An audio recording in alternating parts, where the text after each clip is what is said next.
재외동포 비자 발급을 거부당했지만 대법원에서 최종 승소 판결을 받은 유승준, 미국 이름 스티브 승준 이유가 그럼에도 비자 발급을 다시 거부당하자 LA 총영사를 상대로 또 비자 소송을 냈습니다. 오늘 로투데이는 유승준 비자 소송 시시비비를 한번 짚어보겠습니다. 먼저 유승준 씨의 손을 들어준 대법원 판결 취지부터 다시 꼼꼼하게 짚어보고 넘어가겠습니다. 신세아 기자입니다.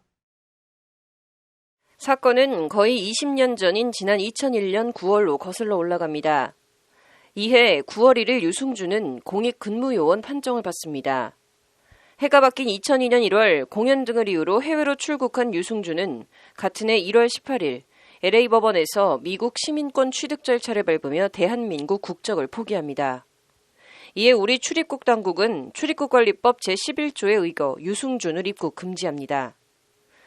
출입국관리법 제11조 입국 금지 조항은 대한민국의 이익, 경제질서, 사회질서, 선량한 풍속 등을 해치는 행동을 할 염려가 있는 경우엔 법무부 장관이 입국을 금지할 수 있도록 하고 있습니다. 입국금지 명단에 오른 지 13년 7개월 뒤인 2015년 9월 유승준은 재외동포 비자, F4 비자를 신청하지만 LA 총영사관은 비자 발급을 거부합니다. 유승준은 이에 서울행정법원에 소송을 냈지만 패소했고 2심에서도 패소합니다. 대법원은 하지만 2019년 7월 원고 승소 취지로 원심 판결을 파기하고 사건을 서울고법으로 돌려보냅니다. 2019년 11월 파기환송심에서도 유승준을 승소했고 LA 총영사관은 대법원에 재상고합니다. 2020년 3월 대법원은 이번에도 심리불속행 기각으로 유승준의 손을 들어줬고 유승준은 최종 승소합니다. 유승준이는 2017 두 38874 사증 발급 거부 처분 취소 2019년 7월 11일 대법원 판결문입니다. 15쪽짜리 대법원 판결문에서 대법원은 쟁점과 법리, 판결 사유를 촘촘히 설시합니다. 먼저 핵심 쟁점은 크게 두 가지입니다. 이 사건 입국 금지 결정이 항고소송의 대상이 될 수 있는 처분에 해당하느냐와 13년 7개월 전에 입국 금지 결정이 있었다는 이유만으로 사증 발급을 거부한 것이 적법하냐입니다.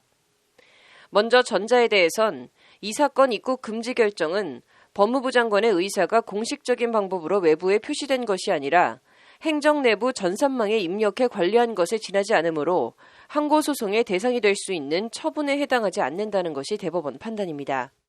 사증 발급 거부의 적법성에 대해서도 대법원은 위법하다고 판단했습니다.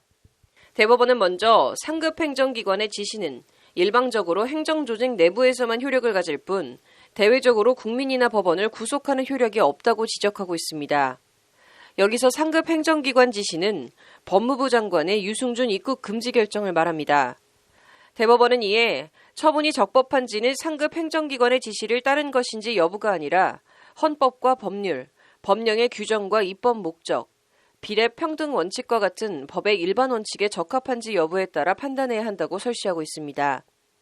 이런 전제 위에 대법원은 이 사건 사증 발급 거부 처분이 법무부 장관의 입국 금지 결정을 그대로 따른 것이라고 해서 적법성이 보장되는 것은 아니라며 피고는 재량권을 전혀 행사하지 않았으므로 사증 발급 거부 처분은 재량권 불행사로 위법하다고 판시하고 있습니다.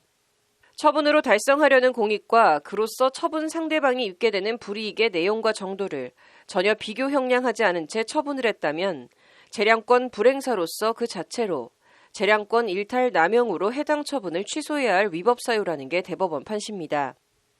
한마디로 13년 7개월 전에 내린 입국 금지 결정에 따라 기계적으로 유승준에 대한 재외동포 비자 발급을 거부한 건 행정관청이 해야 할 일을 제대로 하지 않은 위법한 처분이므로 취소해야 한다는 취지의 판결입니다. 그때 판결의 내용의 취지를 보면 실질적으로 그 재외공관이 비자 발급 거부를 하면서 실질적인 행정 처분이 없었다. 그러니까 재량권 행사를 하지 않았다라는 절차적인 위법이 있었다라고 해서 대법원은 그러면서 이 사건 처분 당시 고려했어야 할 사정이라며 판결문에 5가지를 적시하고 있습니다.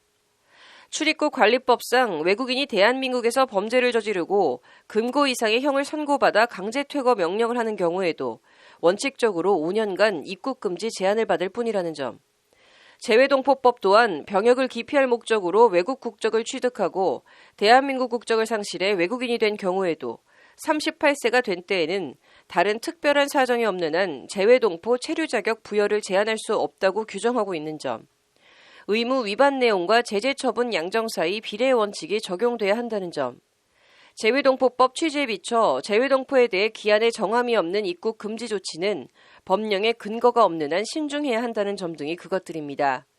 유승준의 나이와 입국 금지 기간, 출입국 관리법이나 재외동포법 관련 법조항 취지, 헌법상 비례의 원칙 등을 종합적으로 고려해 비자 발급 여부를 판단해야 한다는 취지의 판결입니다. 실제 대법원은 해당 판결에 대해 별도의 보도자료를 내고 사증 발급 거부 처분 당시 고려했어야 하는 사항 등을 구체적으로 제시했다며 피고는 판결 취지에 따라 하자를 보완해 원고의 사증 발급 신청에 대해 다시 처분을 해야 한다고 강조했습니다.